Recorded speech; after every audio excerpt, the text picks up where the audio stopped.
आज से 150 साल पहले अगर कोई लड़की 11 या 12 साल की उम्र में प्यूबर्टी को रीच कर जाती थी, मतलब उसके मेंस्ट्रुअल पीरियड्स शुरू हो जाते थे, तो ये एक बहुत गैर मामूली बात समझी जाती थी और डॉक्टर्स हैरान होते थे कि ऐसा कैसे हो गया। और आज की दुनिया में इसे बिल्कुल नॉर्मल समझा जाता है। 2020 में पीडियाट्रिक जर्नल में पब्लिश होने वाली एक स्टडी ने हमें यह बताया कि हर 10 साल में प्यूबर्टी 3 महीने पहले आती है। मतलब हर 10 साल के बाद प्यूबर्टी का ड्यूरेशन 3 महीने पीछे हो जाता है। आज अगर प्यूबर्टी 12 साल पे आ रही है तो अगले 10 साल में 12 साल से 3 महीने कम, मतलब 11 साल 9 महीने में आएगी। और ये 1970 के बाद बहुत जल्दी से हो रहा है और रेगुलरली हो रहा है। आज हम इस वीडियो में जानने की कोशिश करेंगे कि इसकी वजूहात क्या है, लड़कियां जल्दी प्यूबर्टी को क्यों पहुंच रही हैं और इस बारे में हम क्या कर सकते हैं। हमारे दिमाग में एक छोटा सा हिस्सा होता है जिसको हाइपोथैलेमस कहते हैं और इसके बहुत सारे काम हैं, लेकिन एक इसका बहुत मेन फंक्शन हमारी रिप्रोडक्टिव लाइफ को कंट्रोल करना है, हमारी सेक्सुअल खसूसियात को कंट्रोल करना है। प्यूबर्टी कब आएगी, पीरियड्स कब शुरू होंगे, ये कोई फिक्स्ड पीरियड नहीं होता कि 11 साल की उम्र में शुरू हो जाएंगे या 12 साल की उम्र में शुरू हो जाएंगे, बल्कि ये एक बायोलॉजिकल डिसीजन होता है। आपका जिस्म खुद डिसीजन लेता है, फैसला करता है क्या अभी सही वक्त है कि प्यूबर्टी शुरू कर दी जाए या अभी टाइम है। अगर इन सवालों का जवाब हाँ में आए तो फिर हाइपोथैलेमस एक हार्मोन पैदा करना शुरू कर देता है जिसको गोनाडोट्रोफिन रिलीजिंग हार्मोन कहते हैं। ये हार्मोन एक चेन ऑफ रिएक्शन शुरू करता है, लेकिन इन द एंड 2 ऑर्गन्स को जाके मुतासर करता है। जो फीमेल्स होती हैं, बच्चियां जो होती हैं, उनमें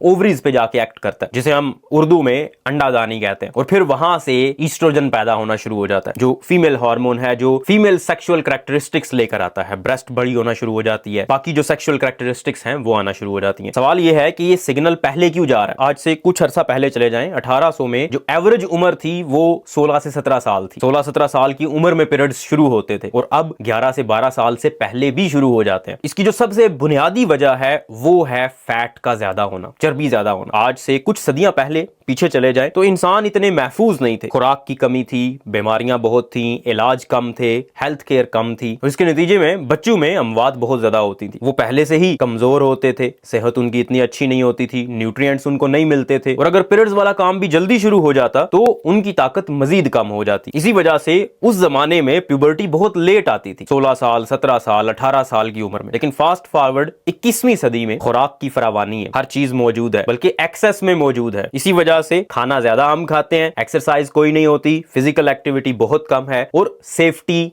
आज से सदियों पहले की निस्बत बहुत बेहतर है। और यही वो सिग्नल्स हैं जो दिमाग को पहुंचते हैं कि भाई चर्बी भी बहुत है, एनर्जी भी बहुत है, एनवायरनमेंट भी सेफ है, तो क्यों ना रिप्रोडक्शन को स्टार्ट कर दिया जाए। 2017 की एक मेटा एनालिसिस के मुताबिक जिन बच्चों का BMI ज्यादा होता है, मतलब जिन बच्चों का वजन ज्यादा होता है, वो जल्दी प्यूबर्टी में आ जाते हैं, वो जल्दी जवान हो जाते हैं। स्पेशली जो बच्चियां होती हैं उनमें पीरियड्स जल्दी शुरू हो जाते हैं। जो चर्बी होती है ये एक किस्म का एंडोक्राइन ऑर्गन होता है और ये बहुत सारे हार्मोन्स पैदा करता है। एक हार्मोन होता है जिसको लेप्टिन कहते हैं और लेप्टिन दिमाग को जाके सिग्नल देता है कि जिस्म में बहुत एनर्जी है और फिर अल्टीमेटली ये रिस्पॉन्सिबल बनता है GnRH, वही हार्मोन जो मैंने आपको बताया हाइपोथैलेमस पैदा करता है और फिर वो टेस्टिस को और ओवरीज को जाके एक्टिवेट कर देता है। इसके अलावा इसमें एक और हार्मोन होता है जिसको एरोमाटेज कहते हैं और वो काम क्या करता है, वो बहुत सारे एंड्रोजन्स को, मतलब मुख्तलिफ तरह के हार्मोन्स को कन्वर्ट कर देता है ईस्ट्रोजन में। और जब ईस्ट्रोजन ज्यादा होगा तो ऑफ कोर्स उसकी वजह से पीरियड्स जल्दी आ सकते हैं। फिर तीसरे नंबर पे जब चर्बी ज्यादा होती है तो इंसुलिन रेजिस्टेंस हो जाती है, मतलब इंसुलिन अपना काम करना छोड़ देती है, जिसकी वजह से जो काम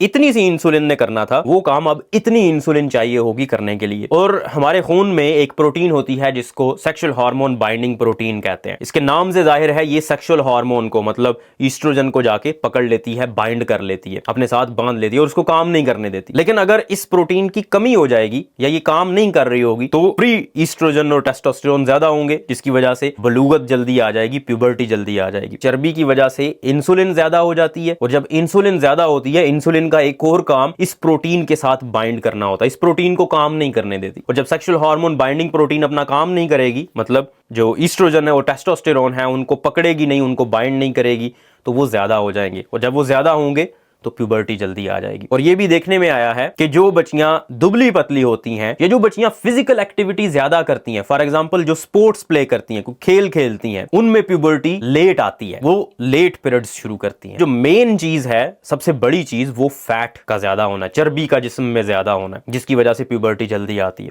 लेकिन सिर्फ यही वजह नहीं है, बल्कि न्यूट्रिशन का बेहतर होना बहुत बड़ी वजह है। आज के जमाने में जो बच्चियों की खुराक है वो बहुत बेहतर है, बल्कि बेहतर कहना मुनासिब नहीं होगा, प्रोसेस्ड चीजें बहुत ज्यादा हैं और फिर सोने पे सुहागा बच्चियों की फिजिकल एक्टिविटी बहुत कम होती है बच्चों की निस्बत। बच्चे खेल कूद करते हैं, लड़के जो होते हैं, लेकिन बच्चियां फिजिकल एक्टिविटी बहुत कम करती हैं और उसकी वजह से फैट डेपोजिशन ज्यादा होती है, चर्बी ज्यादा होती है, और जब चर्बी ज्यादा होगी तो वही सारे काम होना शुरू हो जाएंगे। फिर इसके बाद कुछ केमिकल्स होते हैं जिन्हें एंडोक्राइन डिसरप्टर्स कहा जाता है, मतलब वो हार्मोनल इम्बैलेंस करवा देते हैं। और वो केमिकल्स कौन से हैं? प्लास्टिक्स में मौजूद बीपीए, इसी तरह पेस्टिसाइड्स जो होते हैं फलों पे, सब्जियों पे कीड़े मकोड़े मारने के लिए जो स्प्रे वगैरह की जाती है, उन्हें पेस्टिसाइड्स कहा जाता है। और वो पेस्टिसाइड्स और साथ में ये जो प्लास्टिक के अंदर मौजूद बीपीए होता है, ये ईस्ट्रोजन की मिमिक्री करते हैं, मतलब ये जिस्म में जाके ऐसा प्रिटेंड करते हैं कि यही ईस्ट्रोजन है, जिसकी वजह से जिस्म को लगता है कि ईस्ट्रोजन बहुत ज्यादा है और इसी वजह से हार्मोनल इम्बैलेंस हो जाता है और प्यूबर्टी जल्दी आने में भी इनका एक रोल है। लेकिन ये एक्सेलरेटर है, मतलब जल्दी पे तेल डालने का काम करते हैं, लेकिन ये आग खुद जला नहीं सकते। इसका मतलब ये है कि ये खुद प्यूबर्टी लेकर नहीं आएंगे, बल्कि प्यूबर्टी जल्दी आने का मेन जो रीजन है वो फैट है, एक्सेस ऑफ एनर्जी है और सेफ्टी है, एनवायरनमेंट की सेफ्टी। बहुत सारी मिथ्स हैं प्यूबर्टी जल्दी आने को लेके, स्पेशली जो ब्रॉयलर चिकन है उसके साथ लिंक किया जाता है कि जो बच्चियां ब्रॉयलर चिकन का ज्यादा इस्तेमाल करती हैं उनमें प्यूबर्टी जल्दी आ जाती है। देखें, अगर ब्रॉयलर चिकन का इस्तेमाल ना भी करें लेकिन उनकी खुराक इस तरह की हो कि मोटापे का शिकार जल्दी हो जाए या फैट ज्यादा हो जाए उनके जिस्म में, तो चिकन इस्तेमाल किए बगैर भी उनमें प्यूबर्टी ऑफ कोर्स आएगी और जल्दी आएगी। इसका चिकन के साथ कोई डायरेक्ट रिलेशन नहीं है। हाँ, एनर्जी के साथ है, फैट के साथ है, न्यूट्रिएंट्स के साथ है। जब बच्चों के न्यूट्रिएंट्स जल्दी पूरे होंगे तो उनका जिस्म जल्दी तैयार हो जाएगा रिप्रोडक्शन के लिए। लेकिन इसके कॉन्सिक्वेंसेस हैं, इसके कुछ खतरनाक नताइज भी हैं। जब फैट ज्यादा होगी जिस्म में जरूरत से ज्यादा, तो प्यूबर्टी तो जल्दी आएगी, लेकिन फिर उसके साथ साथ मोटापे की वजह से, फैट ज्यादा होने की वजह से और बहुत सारी बीमारियां भी बच्चों में आ जाती हैं, जिनमें पीकॉस एक बहुत बड़ी बीमारी है, पॉलीसिस्टिक ओवेरियन सिंड्रोम, जो बहुत तेजी के साथ पूरी दुनिया में फैल रही है। और उसकी वजह फैट का ज्यादा होना, ओवर ईटिंग का होना और फिजिकल एक्टिविटी का कम होना है। इसी तरह डायबिटीज का रिस्क बढ़ रहा है क्योंकि बच्चों में फैट ज्यादा हो रही है। इस वीडियो से आपको एक चीज तो समझ में आ गई कि प्यूबर्टी या पीरियड्स का जल्दी आ जाना कोई बहुत गलत बात नहीं है, और इस बात का जवाब इतना सादा नहीं है जितना आम लोग कहते हैं कि किसी एक चीज के इस्तेमाल करने की वजह से ऐसा हो रहा है। हाँ, बच्चों की सेहत को बेहतर बनाया जा सकता है और उसको बेहतर बनाने के लिए अच्छे न्यूट्रिएंट्स का, अच्छे खाने का इस्तेमाल और फिजिकल एक्टिविटी को बढ़ाने की हमें जरूरत है। उम्मीद है आपको ये वीडियो पसंद आई होगी। इस वीडियो को लाइक करें, इस चैनल को सब्सक्राइब करें ताकि इस तरह की मजीद इंफॉर्मेटिव वीडियोस आप तक पहुंचती रहें।